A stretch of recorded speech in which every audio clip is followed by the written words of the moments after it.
There is a saying, "Don't bite the hand that feeds you."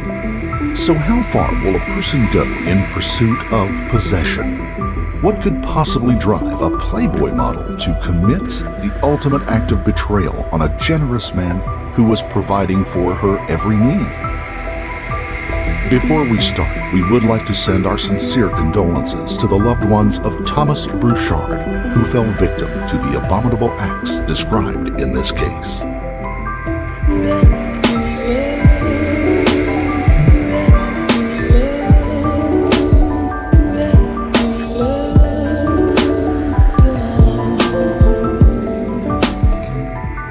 Dr. Thomas Brouchard was a well-respected child psychiatrist in Virginia. He had grown up in Boston, but moved to Virginia when his father, who had been teaching at Harvard, got a new job there. He began studies to become a doctor, and his experiences at medical school led him to develop a passion for child psychology. Little did he know that when he started working at the community hospital of Monterey Peninsula after graduation, that he would end up working there for more than 40 years.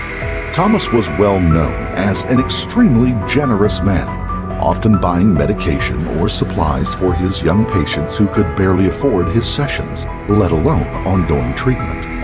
He was a kind soul, spending his spare time volunteering and mastering his long-held passion for magic. It was a skill which came in quite handy when working with his young patients. Making dollar bills magically change into hundreds is something he would do and would often let them keep. Given his work as a child psychiatrist, he had a deep understanding of how a person's childhood experiences could impact their adult behavior. And maybe that's what led him to forming fatherly relationships with troubled women, maybe hoping he could help them improve their lives as adults. He was particularly generous when it came to single mothers of young children. He was known to message the women online and send them a couple of $100s to help them with their struggles. These were women on their way to becoming prostitutes, struggling with drug addictions, or facing homelessness. Far from being physical or sexual, it appears that Thomas was genuinely concerned for the women and wanted to help them turn their lives around. But as Thomas aged, so did his sharp mind. Over the years, his longtime partner, Judy Earp, noticed early signs of dementia, things like forgetting people's names or getting lost on the way home from the supermarket. He had taken to carrying a small notebook in his pocket with his bank numbers and PIN numbers, so he could use them when he couldn't remember the passwords. But what changed most notably was the amount of money he was sending to these women. The payments started increasing, going from hundreds to thousands. As his mental state deteriorated, instead of helping many women, he seemed to be particularly focused on one. It was all seemingly harmless until his path crossed with Kelsey Turner. Kelsey Turner was a 25-year-old woman trying to make a name for herself in California. As you might expect from an aspiring model, her Instagram offered a filtered view of her supposedly glamorous life.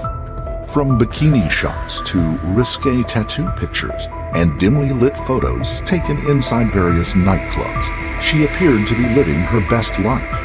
She particularly enjoyed editing her selfies to make herself look like a Bratz doll, with big eyes and heavy makeup. Scattered across Kelsey's feed was a slew of professional shots, which had been featured in Playboy Italia and Maxim magazines.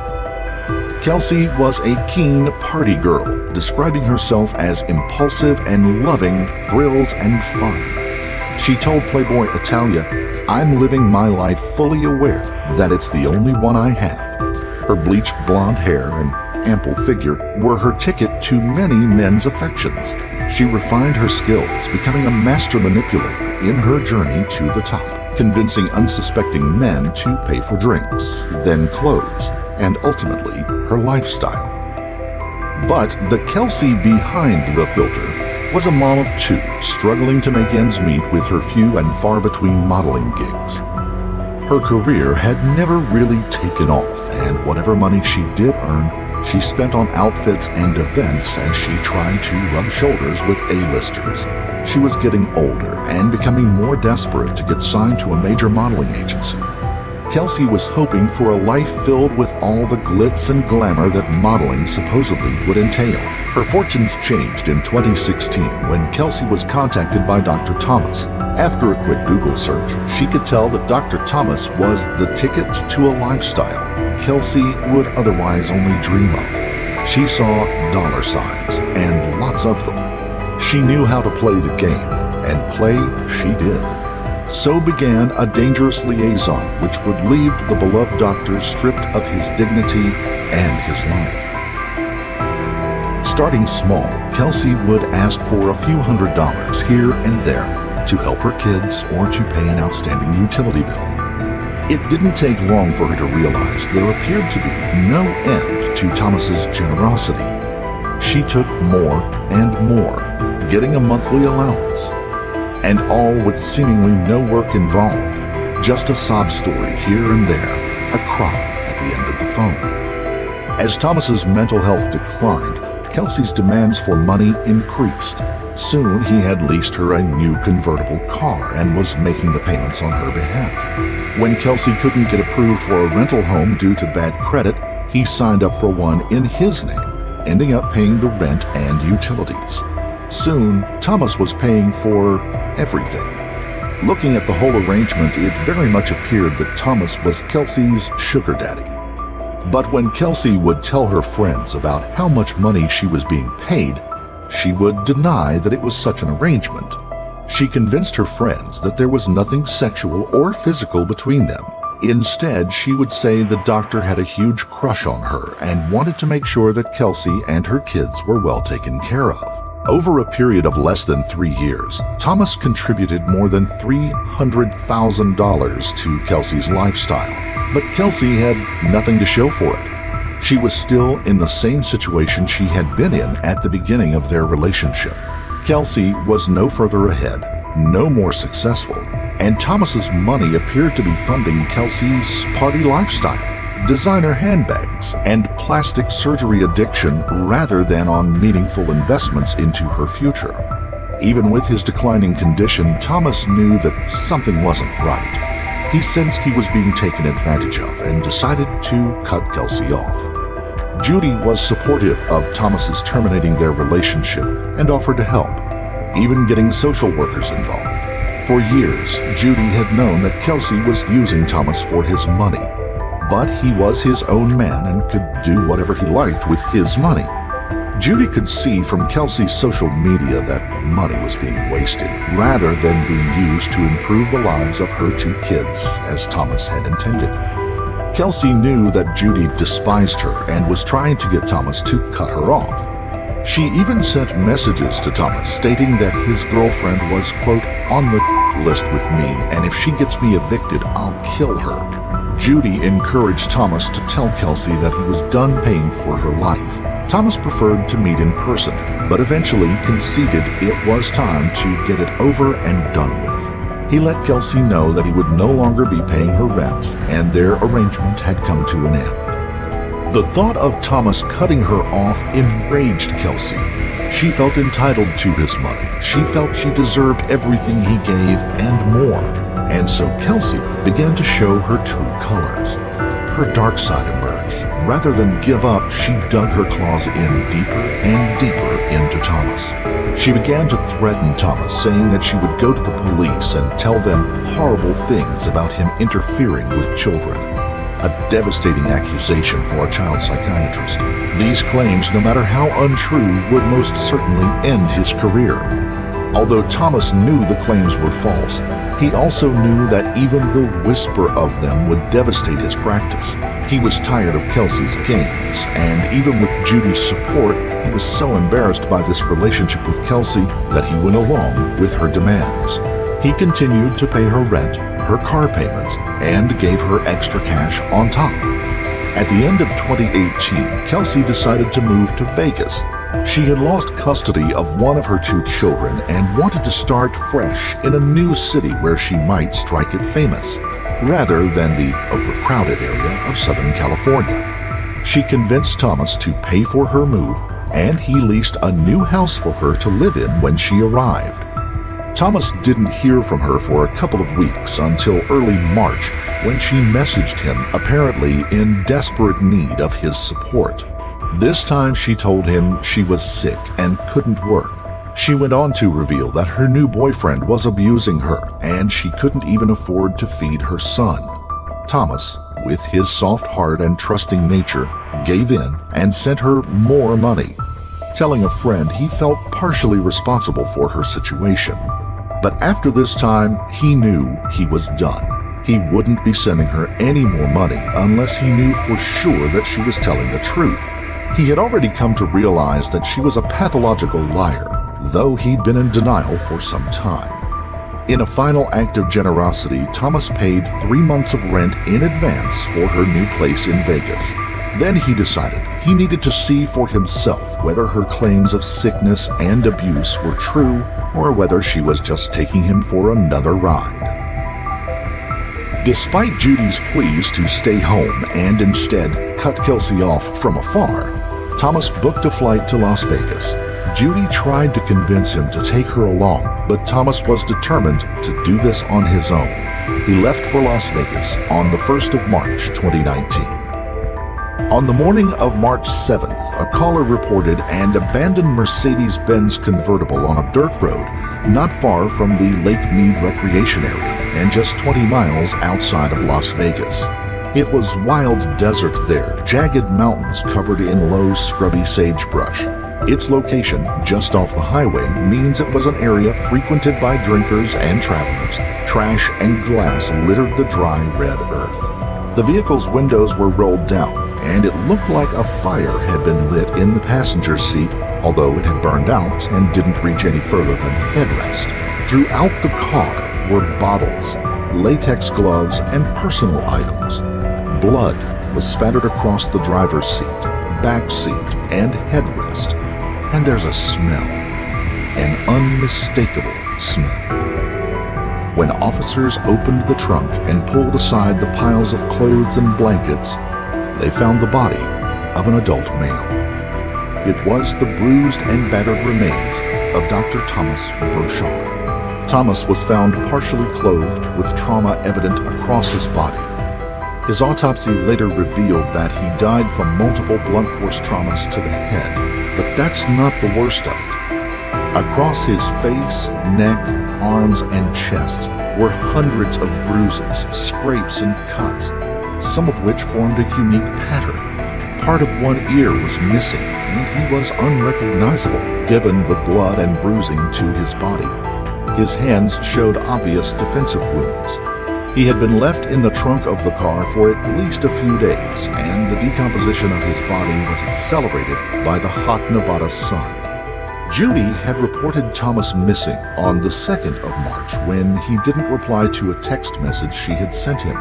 When she was called to be told about his body being found, she was advised not to view his body due to the gruesome injuries and decomposition evident. It wouldn't take long for police to identify the vehicle as being leased by one Kelsey Turner. A missing persons report for Dr. Thomas Burchard was associated with the same address as her car, so Kelsey became the #1 suspect from that very moment. But how did Thomas come to be beaten to death and abandoned in Kelsey's sports car? Surely one woman would not be capable of brutalizing this man so savagely all on her own. It was possible that Kelsey had help. Based on testimony as well as extensive police investigation, this is what happened to Dr. Thomas Burchard. Thomas arrived in Las Vegas on the 1st of March 2019. The home he had rented for Kelsey was a normal-looking family home. On the top floor lived Kelsey and her boyfriend John, as well as Kelsey's son and a roommate, Diana. Downstairs lived another roommate, Jeremy. The roommates, courtesy of Thomas paying the lease for Kelsey, were living in the house rent-free. According to the two roommates, on the 2nd of March, Jeremy's girlfriend showed up while the others were drinking and talking. Knowing how much Thomas was giving Kelsey to fund her lifestyle, she began chatting him up. She too was a curvaceous blonde and an aspiring model looking for a fully funded life. Like Kelsey, she saw dollar signs and an easy target when she looked at Thomas. When the group decided they wanted some snacks, she offered to drive and take Thomas along, hoping their time alone would lead to a profitable arrangement. Kelsey flew into a fit of rage. Firstly, she was furious that Thomas had even come to Las Vegas to scope her out and potentially cut her off. And there was this bimbo looking to steal her meal ticket from right underneath her nose. Kelsey wouldn't have it. She lost it, screaming at the woman until Jeremy and his girlfriend left. That same night, Kelsey found explicit photos on Thomas's phone. Even worse, they were from Kelsey's own mother. As it would turn out, Thomas had been giving Kelsey's mom money as well, after she too had contacted him with her sob stories and begging for his help. Kelsey erupted, screaming that she was going to get Thomas fired by exposing his supposed inappropriate behavior with children. Thomas freaked out at the escalating situation and locked himself in Kelsey's son's bedroom. Thankfully, Kelsey's son was sleeping over at a friend's house that night. As Diana explains it, this was the beginning of the end of Thomas Bouchard's life. With Kelsey's encouragement, Kelsey's boyfriend, John, kicked down the child's door and entered the room armed with a baseball bat. Moments later, when Diana ran into the room, Thomas had a large red bruise on his temple just above the eye socket and blood was dripping down his face.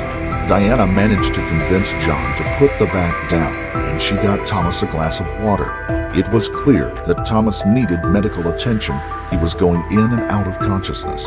Kelsey and John had gone downstairs, but the only way out of the house to get help was by going past them. Thomas and Diana slowly went downstairs, Diana supporting Thomas as they moved. Eventually, they made it into the garage without incident. Thomas climbed into the back of Kelsey's car, the same car that he had been paying for, waiting for John or Kelsey to drive them to the hospital. Diana couldn't drive, so she sat in the back of the car with him, soothing him and trying to keep him conscious. She kept repeating that he didn't want Kelsey to get in trouble, and if anyone at the hospital asked what happened, he would say that he had been mugged. But as time went on, neither John nor Kelsey came to drive him for medical treatment. He started to mumble to Diana that Kelsey was probably going to kill him. Finally, Kelsey came out into the garage and ordered Diana to clean up the house. She told her to clean the blood from the walls where John had hit Thomas, and to make sure to get it off the bed in her son's room. And she demanded that Diana wash their bloodied clothes. Kelsey said that she would take Thomas to the hospital once the house was cleaned and everything had calmed down a bit. But Thomas, suspecting a ploy to get him back into the house and vulnerable, refused to get out of the car. As Diana walked upstairs, she heard Kelsey yell to John to knock Thomas out. She ran back down to the garage, but it was already too late. Kelsey stopped her from going into the garage and told her to go back upstairs and start cleaning. Even though Diana was older than both John and Kelsey and appeared to be more mature than both, she did what she was told. Thomas, a 71-year-old man, was sitting vulnerable in the back seat of the car when the frenzied attack began. Kelsey's greed for money had turned into a violent bloodlust.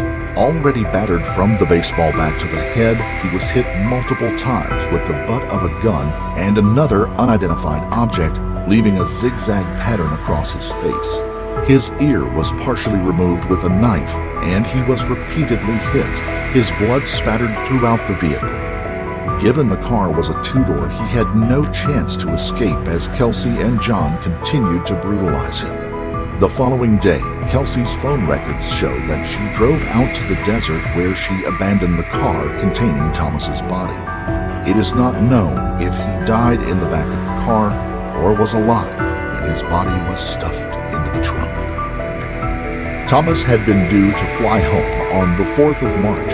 When Judy didn't receive any reply to her messages and he didn't get on his flight, she advised police that she was concerned that he had been murdered and immediately named Kelsey.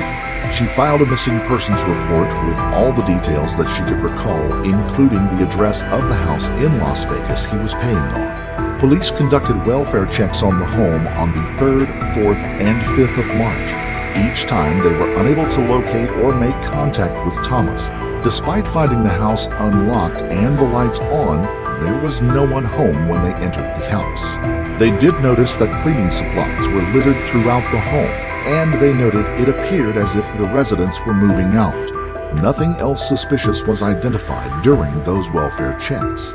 No calls or messages had been made from Thomas's phone after March the 3rd. Thomas had no chance to call for help, and the only other person in the house who might be able to help ignored the violence unfolding inside the home. Diana was aware something seriously wrong was happening in the garage, but she chose to stay upstairs cleaning rather than call for help or intervene. In the days following Thomas's murder, she continued to assist with the cleaning of the house and getting rid of the evidence. As the investigation gained momentum, it became obvious who had the most to gain from Thomas's death. Kelsey was front and center. It was clear from Judy's missing persons report that Thomas had traveled to Las Vegas to meet with Kelsey. Thomas was found inside her vehicle, and the house where Kelsey lived showed evidence of a cleanup. Even the blue and white striped towels found wrapped around Thomas's body matched those found in Kelsey's home. And after police spoke to Judy, they realized Thomas's notebook with his bank numbers and passwords were missing. A warrant was issued for Kelsey Turner's arrest. Police went public with the story of a kind doctor brutally murdered for money by a ruthless gold digger. The FBI became involved once they were tipped off that Kelsey had crossed state lines back into California. On the 21st of March 2019, Kelsey was found by police hiding out with friends near Stockton, California. Her 4-year-old son was with her at the time and was immediately placed in the care of social workers. After Kelsey's arrest, a date was set for extradition from California to face justice in Las Vegas. But Kelsey wasn't out of tricks just yet. While in custody, she revealed that she was in fact pregnant with her 3rd child. This meant a delay in her extradition while her health assessments were completed to ascertain if it was safe for her to travel to Las Vegas. Kelsey denied any involvement and instead implicated Diana. Diana came forward voluntarily. She spoke with police and told them everything she knew.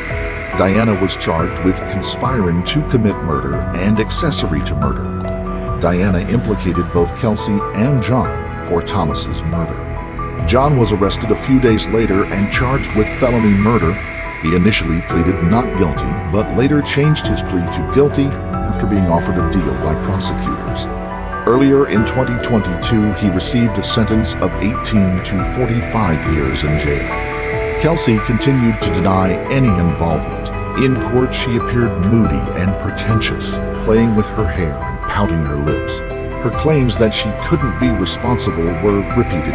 Her lawyers argued that her small stature of 5'4" and 120 pounds meant she was physically unable to move Thomas's body from the back seat of the car to the trunk where he was found. And again, she pointed her finger at Diana, claiming that she only came forward so she could manipulate the story and tell police what they wanted to hear, so Diana would be out of the frame. While Kelsey was in custody, she gave birth to a daughter who was immediately moved into the care of social services. Kelsey's trial had faced multiple delays due to her pregnancy and COVID. It is now set to go ahead in November 2022, where we are sure we will hear more sordid details about Kelsey, her manipulation of Thomas, and of course, his brutal murder. For Judy, the pain of Thomas's loss continues. In the months leading up to his murder, she had been trying to convince him to cut Kelsey off completely. She felt that Thomas was about to do so when he made that fateful decision, in line with his old school values, to have the conversation face to face rather than over the phone or by message. But it's not just Thomas's loved ones who are suffering in his absence. Also feeling his loss are his patients. Some of his patients who he had treated as children had grown up and now had children of their own who would come to see Thomas. He was like a member of their extended family. Not only was he well regarded professionally, he was also known as a good, kind person, a generous man who could never do enough to help others. Kelsey had violently slaughtered Thomas for one single motive: money. A greed that ran so deep she took a dedicated and experienced doctor away from his patients and community, and a loving man away from his friends and was she always a cruel and calculating vixen? Was her true nature hiding behind the bikinis and selfies until her insatiable greed could no longer be satisfied? Or was she the fun-loving party girl she claimed to be, who wanted to make the most of this one life she had?